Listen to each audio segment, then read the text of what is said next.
മിശിഹായിൽ ഏറ്റവും സ്നേഹമുള്ള സഹോദരി സഹോദരങ്ങളെ, ആരാധനാക്രമ വത്സരത്തിലെ അവസാനത്തെ കാലമായ പള്ളിക്കൂദാശ കാലത്തിൻ്റെ ഒന്നാമത്തെ ഞായറാഴ്ചയാണ് ഇന്ന്.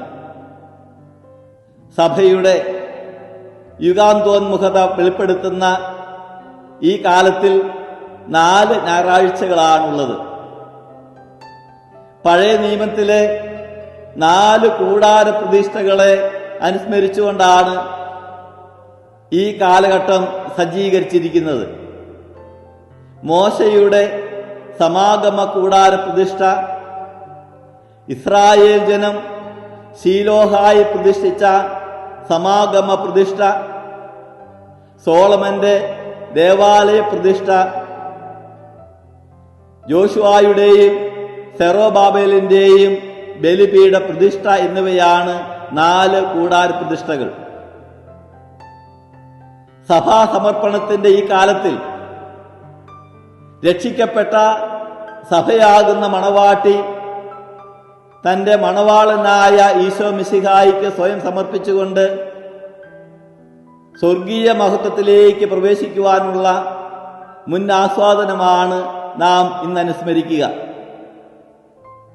ഈശോയുടെ ജനനത്തിലൂടെ ആരംഭിച്ച് രക്ഷാകര പ്രവൃത്തിയിലൂടെ രക്ഷിക്കപ്പെട്ട സഭയിലൂടെ നാം എല്ലാവരും സ്വർഗരാജ്യത്തിലേക്ക് പ്രവേശിക്കുവാനായിട്ട് ഒരുങ്ങണമെന്ന് ഉദ്ബോധിപ്പിക്കുന്ന ചരിത്രമാണ് നാം ഈ കാലഘട്ടങ്ങളിൽ ഓർക്കുക.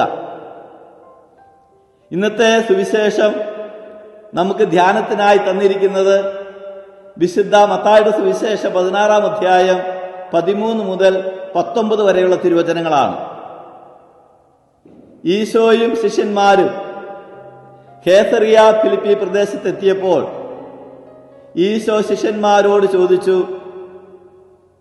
മനുഷ്യപുത്രൻ ആരെന്നാണ് ജനങ്ങൾ പറയുന്നത്? തന്നെക്കുറിച്ച് ജനങ്ങൾ എന്താണ് ചിന്തിക്കുന്നത്?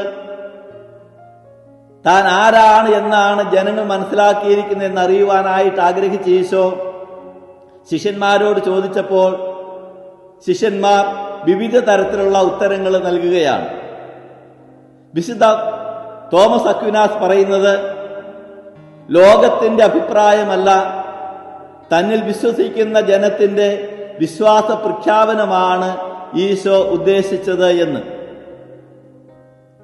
രണ്ടാമതായി ശിഷ്യന്മാരോട് ഈശോ ചോദിച്ചു, താൻ ആരാണെന്നാണ് നിങ്ങൾ പറയുന്നത്?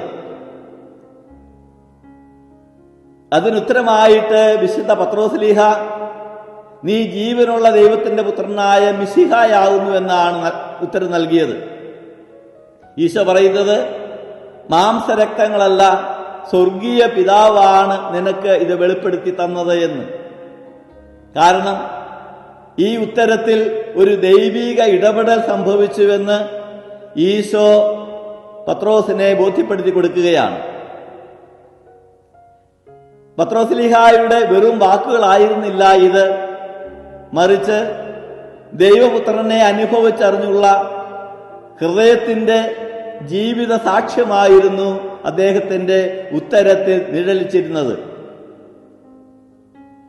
എന്തിനാണ് പത്രോസ്ലീഹ ഇപ്രകാരം ഒരു ഉത്തരം നൽകിയത് എന്ന് നാം ചിന്തിക്കുമ്പോൾ, സഭയുടെ ആദ്യത്തെ മാർപ്പാപ്പയാകുവാനുള്ള അധികാരം പിതാവായ ദൈവം പത്രോസിനെ ഏൽപ്പിക്കുവാനായിട്ട് തീരുമാനിച്ചതിൻ്റെ അടയാളമായിരുന്നു അദ്ദേഹത്തിലൂടെ പിതാവായ ദൈവം വെളിപ്പെടുത്തിയ ഈ വിശ്വാസ പ്രഖ്യാപനം.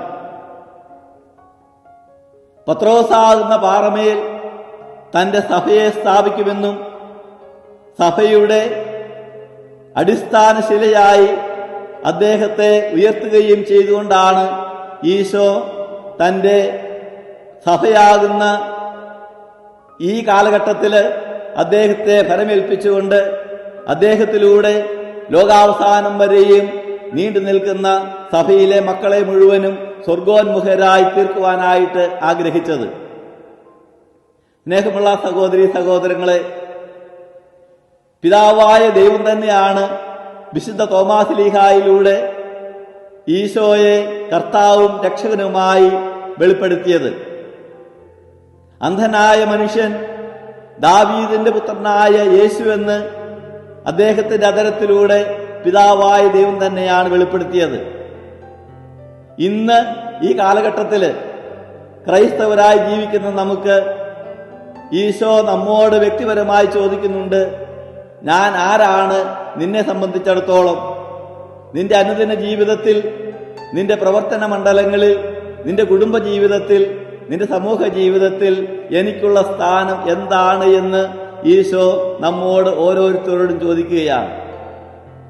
നമ്മുടെ വ്യക്തിപരമായ ഒരു അനുഭവമായിരിക്കട്ടെ, പത്രോസ്ലീഹ അനുഭവിച്ചറിഞ്ഞ ആ വിശ്വാസ പ്രഖ്യാപനം നമ്മുടെ ജീവിതത്തിലും ഉണ്ടാകുവാനിടയാകട്ടെ.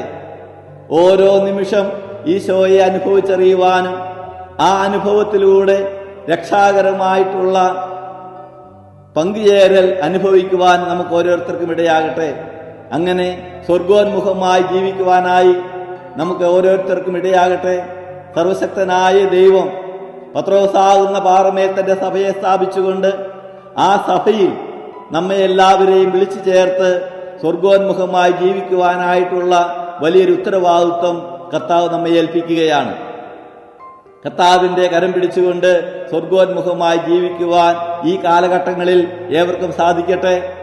അങ്ങനെ നമ്മുടെ വിശ്വാസ പ്രഖ്യാപനം ഒരു അനുഭവമായി തീരുവാൻ ഏവർക്കും ഇടയാവുകയും ചെയ്യട്ടെ.